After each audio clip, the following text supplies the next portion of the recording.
Hello, very good morning to all students. Today, the topic of discussion is types of rate of reaction. In it, firstly, we will elaborate average rate of reaction.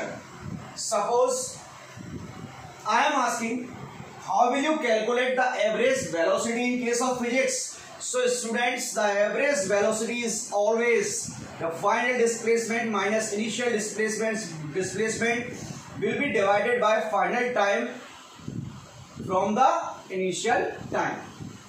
Now look here, physics के term में हम यहाँ पर जो change in quantity लेते हैं, point सुनना, physics के टर्म में जो हम यहाँ पर चेंज इन क्वांटिटी लेते हैं, केमिस्ट्री की टर्म में वो चेंज ऑफ क्वांटिटी क्या हो जाता है? Change in concentration. क्या हो जाता है? Change in concentration. So here the formula will change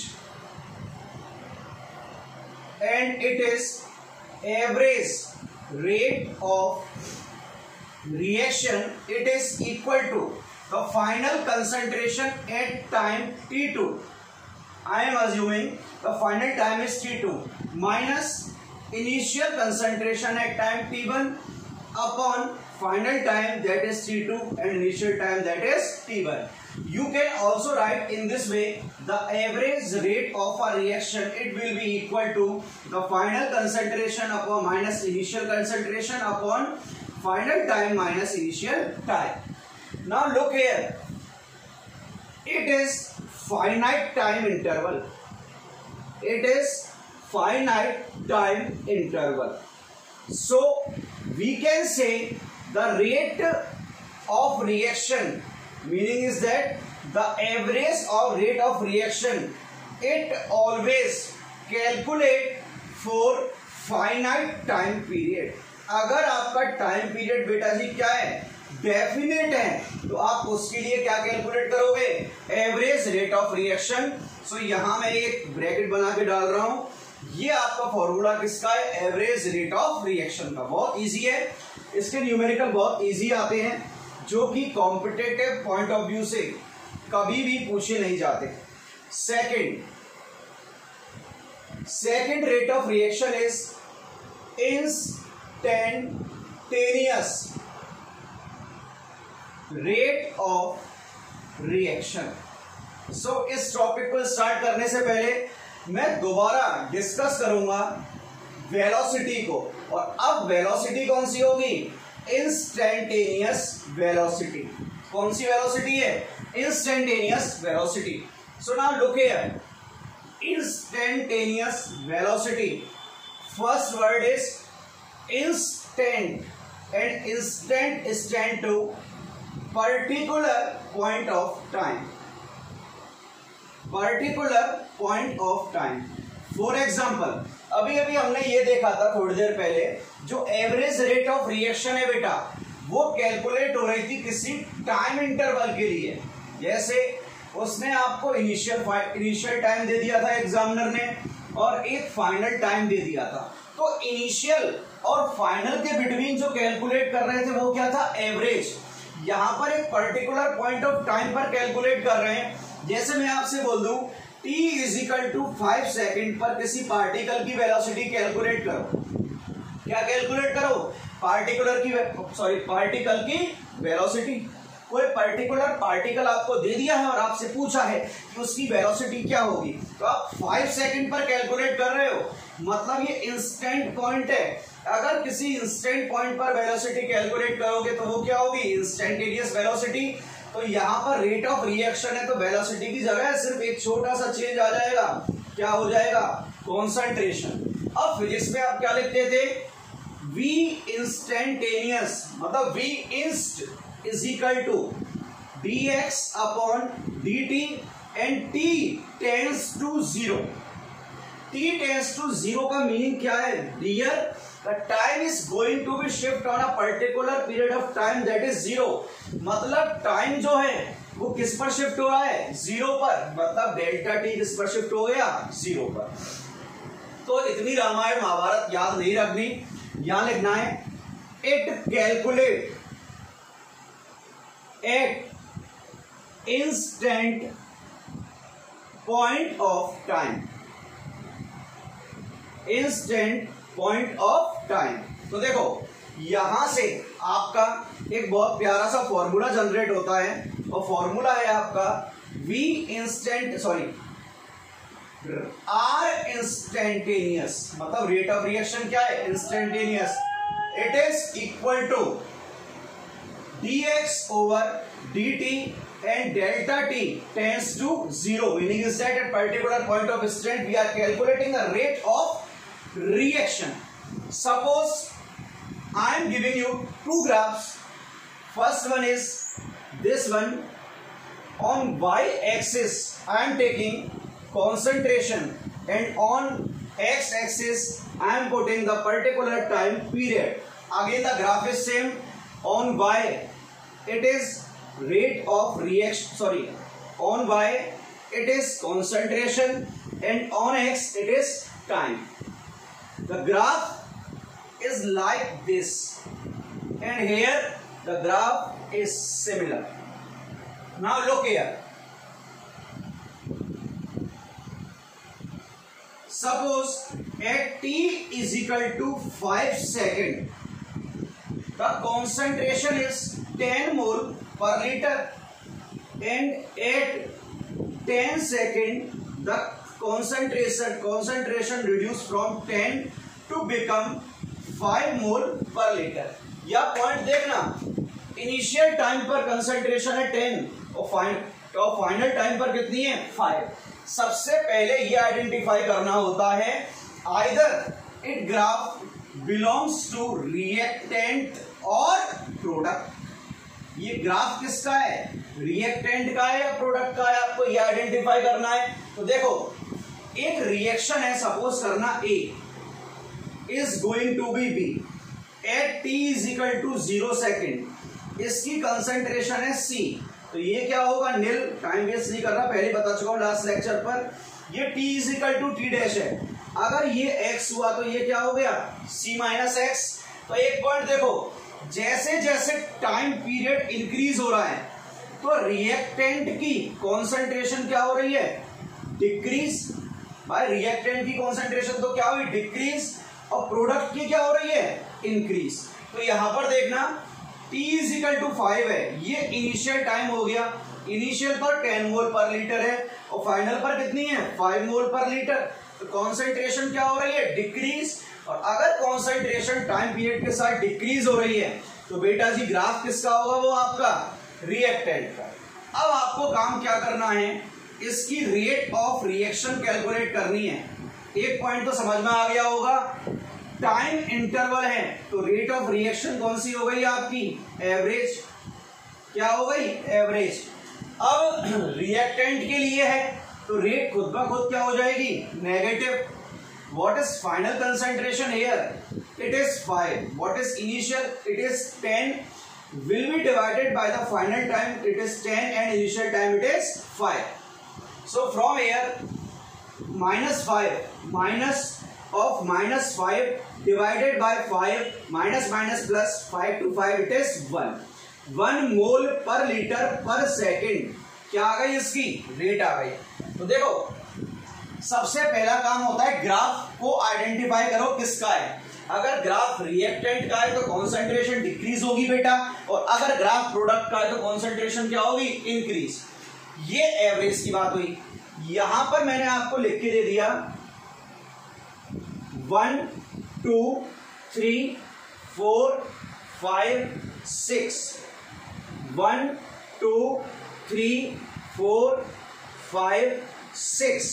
और अब मैंने बोला आपको क्या करना है, एट 4 सेकेंड, पॉइंट सुनना, you will calculate the rate of reaction at 4 second.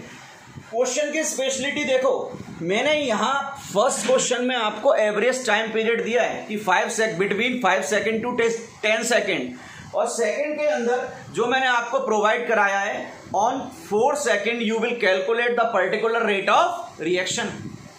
So how will you calculate? Now look here.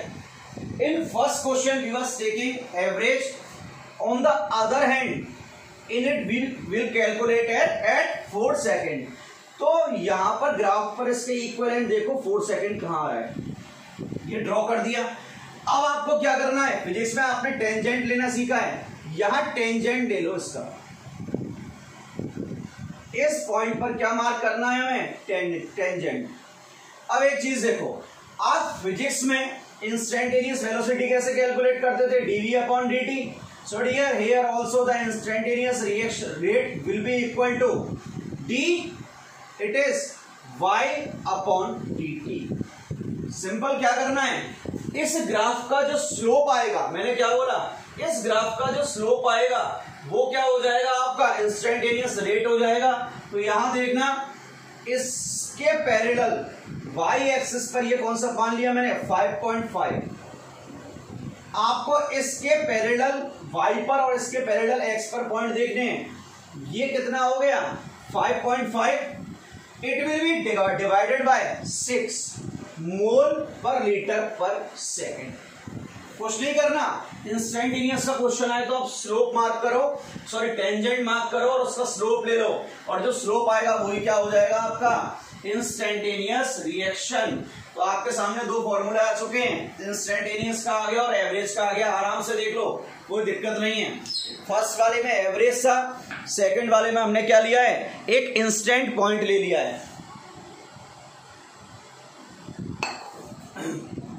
अब इसका लास्ट पार्ट बचा है रेट ऑफ रिएक्शन का, उसके बाद हम न्यूमेरिकल देखने जा रहे हैं। और लास्ट पार्ट क्या है ये देखो, last part is third part. Third part क्या बोल रहा है समझना भाई इसको, initial rate of reaction. The last part is initial rate of reaction. So dear, what is initial rate of reaction? The calculation of rate at t is equal to 0 second. t is equal to 0 second कौन सा point होता है, initial point. If we are calculating the rate of a reaction at t is equal to 0 second, then it is known as initial rate of reaction. कुछ नहीं करना है भाई, initial में टाइम पीरियड उठा के क्या रख दो 0। डेफिनेशन आपसे कोई नहीं पूछेगा, कॉन्सेप्ट समझो। सिर्फ बच्चे क्या करते हैं बोर्ड के, कि जो उनको इजी लगता है ना वो डेफिनेशन रखते हैं, किसकी, एवरेज की रख लेते हैं, इनिशियल की रख लेते हैं, और इंस्टेंटेनियस की। डेफिनेशन आपसे कोई नहीं पूछेगा, बड़े हो गए हो, बच्चे नहीं हो, आपसे न्यूमेरिकल पूछे जाएंगे। तो यहाँ पर एक चीज देखो, at t is equal to 0 second पर जो रेट होगी वो क्या होगी, initial rate of reaction. So the formula dear will be r at 0 means initial will be equal to, अब सोचो ये किसके इक्वल हो जाएगा, dc upon dt and t is equal to 0 second. ये आपका फॉर्मूला हो चुका है। अब देखना, ये फॉर्मूला आया किसका, आपका इनिशियल का। इंस्टेंटेनियस का क्या आया था, r is equal to dc upon dt at delta t tends to 0, and here the r average was delta c upon delta t। यही था आपका। अब मैं आपके सामने न्यूमेरिकल लेके आ रहा हूं। न्यूमेरिकल समझना भी न्यूमेरिकल क्या है, एक मिनट न्यूमेरिकल देख लेते हैं, कहां गया आपका न्यूमेरिकल, देखते हैं न्यूमेरिकल कहां गया। एक बहुत प्यारा सा न्यूमेरिकल था जिसमें हमें डिफरेंशिएशन भी करना है। देखो बच्चों, कॉन्सेप्ट को पकड़ो, भागो मत, क्योंकि भागने से कुछ नहीं होगा, गिरोगे ही, गिरने के अलावा आपको कुछ नहीं मिल सकता। चलो भाई देखते हैं। क्वेश्चन है लिखना, C is equal to C concentration is equal to 5 plus 30t minus 5t square. ये गिवन है। फर्स्ट पार्ट है, यू विल कैलकुलेट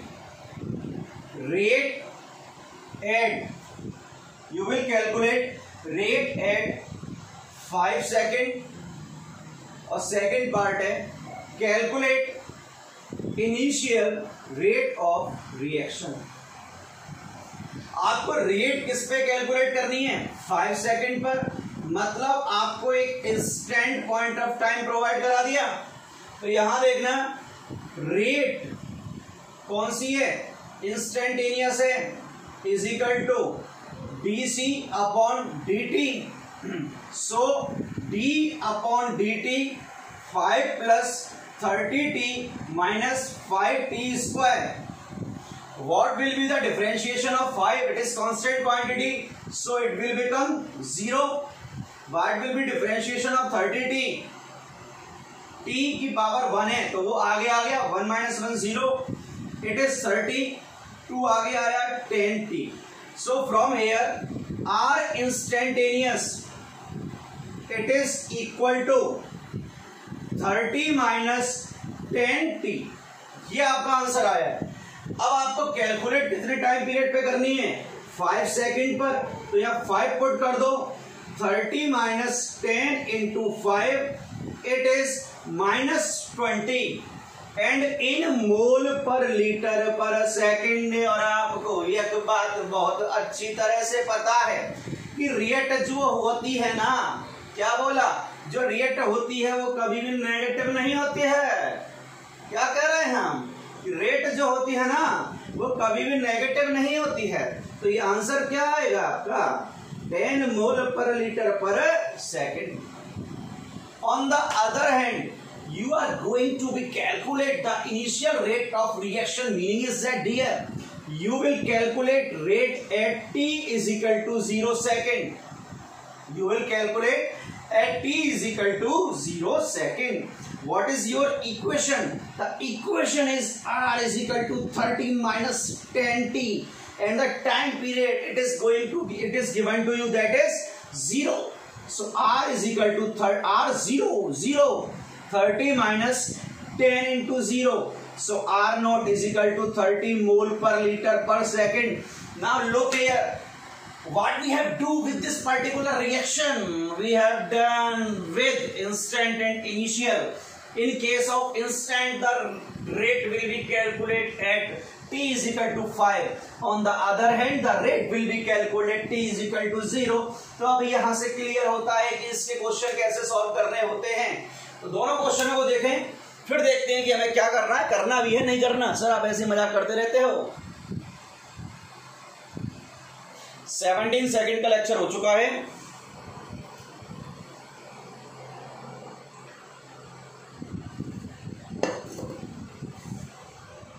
चलो यहां तक सबने नोट कर लिया होगा।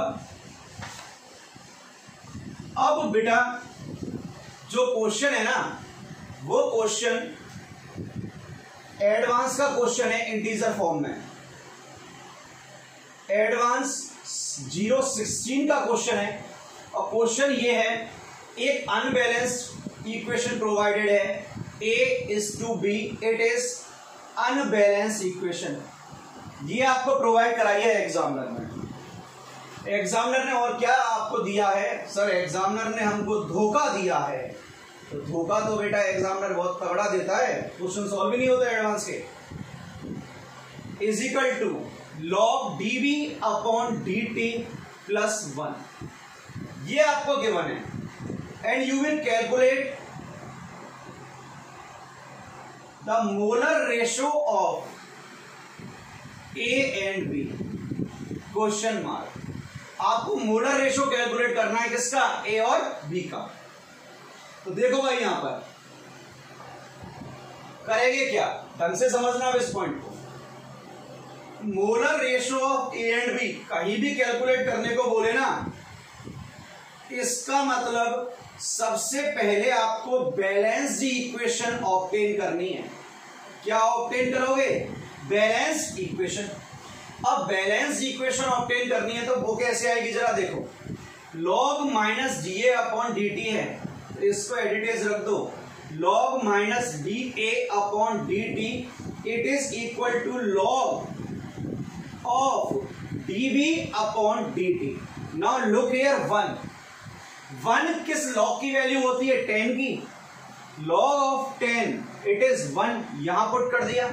Now look here, as we know log m into n it is equal to log m plus log of n. It is clear? Now look here, log m plus log n, ये m हो गया, ये n हो गया, तो log m plus log n is equal to log m into n. So it is here log of dB upon dt multiplied by log of 10. तो 10 क्या आ गया, 10 यहां आ गया, log common, it is equal to log of minus dA upon dt. So log to log क्या हो गया, cancel out, 10 कहां चला गया, डिनोमिनेटर में, तो 1 upon 10 minus dA upon dt, it is equal to dB upon dt. यही तो होता है. अब इधर देखो, 1 upon 10 minus D upon D T का मतलब, इससे इक्वेशन बनाए तो क्या होगा देखना, 10 ऑफ ए प्रोवाइडेड बी. ऐसा क्यों, 10 है कोएफिशिएंट डिनोमिनेटर में, रिएक्टेंट है तो minus, is equal to B product है तो डीबी अपॉन डी टी. तो ये कितना है 10 और ये कितना है 1, तो मोलर रेशो क्या आया 10:1. क्या आएगा यहां पर मोलर रेशो 10:1. आंसर आराम से देख लो. क्वेश्चन अनबैलेंस्ड है, मोलर रेशो निकालना है तो बैलेंस इक्वेशन बनाओ. 1 का मतलब log 10 होता है, ये प्रोवाइड करा दिया, multiply log to log cancel out. 10 कहां गया, डिनोमिनेटर में, तो 10a⁻b. Answer is 10:1. अब यहां पर आपका लेक्चर होता है ओवर. अब जिस बच्चे को लॉग में प्रॉब्लम हो तो वो आराम से कॉल कर सकता है और समझ सकता है. अब नेक्स्ट लेक्चर जो स्टार्ट होगा वो आपका स्टार्ट होगा किससे, factor affecting the rate of reaction. So stay tuned, stay safe, stay happy. और कल से जय श्री कृष्णा स्टार्ट हो रहा है, देखना हो तो देखना. Bye bye.